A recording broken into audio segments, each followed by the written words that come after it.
Hello and welcome to the 15th and final video in this series showing you how to restore a Triumph Herald or Vitesse MK2. In this video I will be doing the remainder of the paintwork and assembling the Vitesse.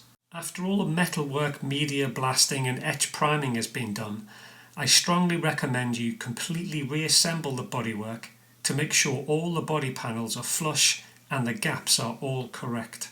The reason I suggest this is because if there are any more adjustments to be made by using the grinder or welder, this is your last chance before final painting. There's nothing worse than finding out that something doesn't fit after all the painting has been finished.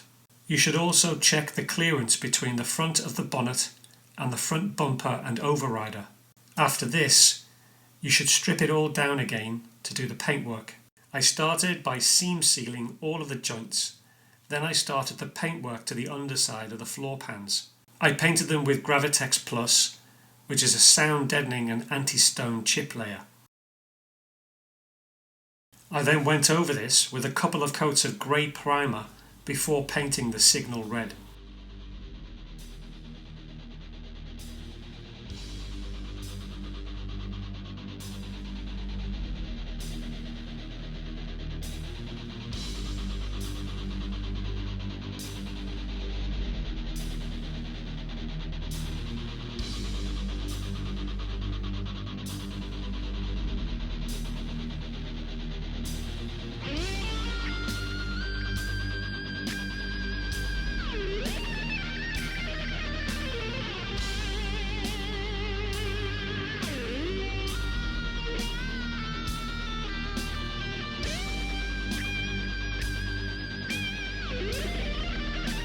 While that was curing, I went on to paint the chassis with grey primer and then signal red.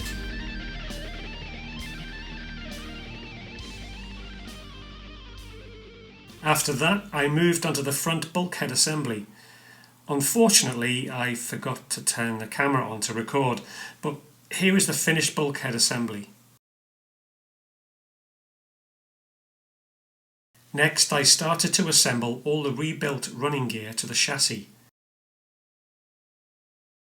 along with the new top ball joints, track rods, steering rack and rubber boots. Oh yes, those aluminium steering rack mountings were rubbish. I threw them away and put the original ones back on. When I tightened those aluminium ones up as tight as they could possibly go, the steering rack was still moving from side to side. I remember fitting them to another car a few years ago, and they actually crushed the steering rack that much the steering was too tight. So be aware, if you're buying those aluminium steering rack mounts, buying the cheapest is not the way to go.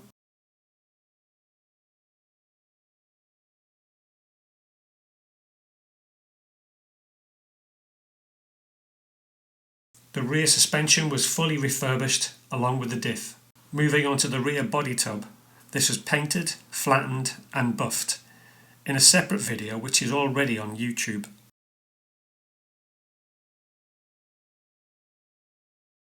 I then started on the bonnet after a coat of epoxy primer and 2 coats of high build primer, then flatten with 600 wet and dry. It was then seam sealed and 2 heat resistant sound deadening pads were fitted and primed with black etch primer. I washed the whole thing down with wax and grease remover, then sprayed 6 coats of signal red.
It was flattened with 2000 wet and dry, then buffed into a nice smooth finish.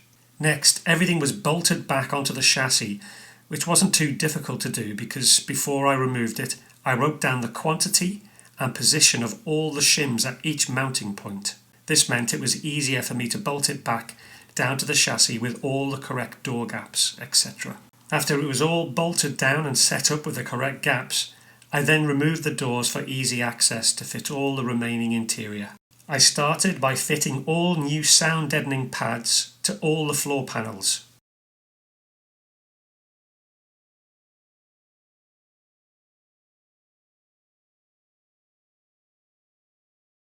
When this was done, I then sprayed wax oil into every cavity I could get access to. I even wax oiled behind all the chrome work. I then fitted the steering column and dash, followed by a new pressed carpet set and the seats. After this, I then covered the whole car with a car cover and a sheet of polythene. I didn't want to get any overspray or dust on the body, as my next job was to finish painting the doors. I hadn't fully sprayed the doors until now because I knew I'd be fitting them on and off a few times and didn't want to risk damaging the paintwork.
I then repaired and repainted the hood frame and a new hood. I did video this, but my external hard drive, which I stored it on, had broken, so unfortunately I've lost most of the usable footage from here. But I do have some photos of the car after it was finally finished, so here is a short photo slide of what the car looked like after it was completed.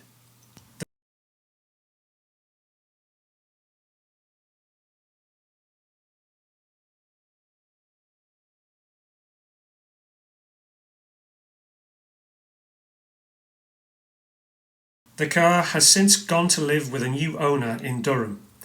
I did intend on videoing the car en route to Durham, but unfortunately it was persistently raining all the way. I would like to thank you all for commenting and subscribing, and if you like, please give it a thumbs up.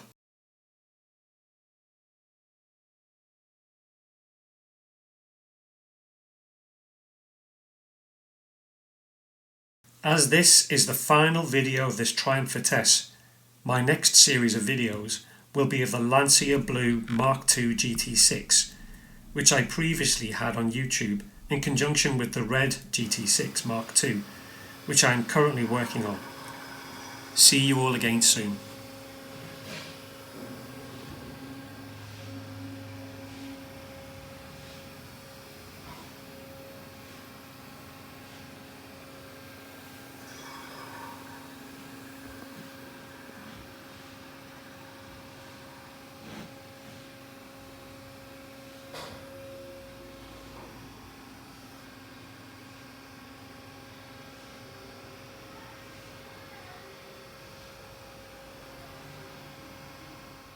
If you would like to see this Vitesse being fully restored with lots of detail from this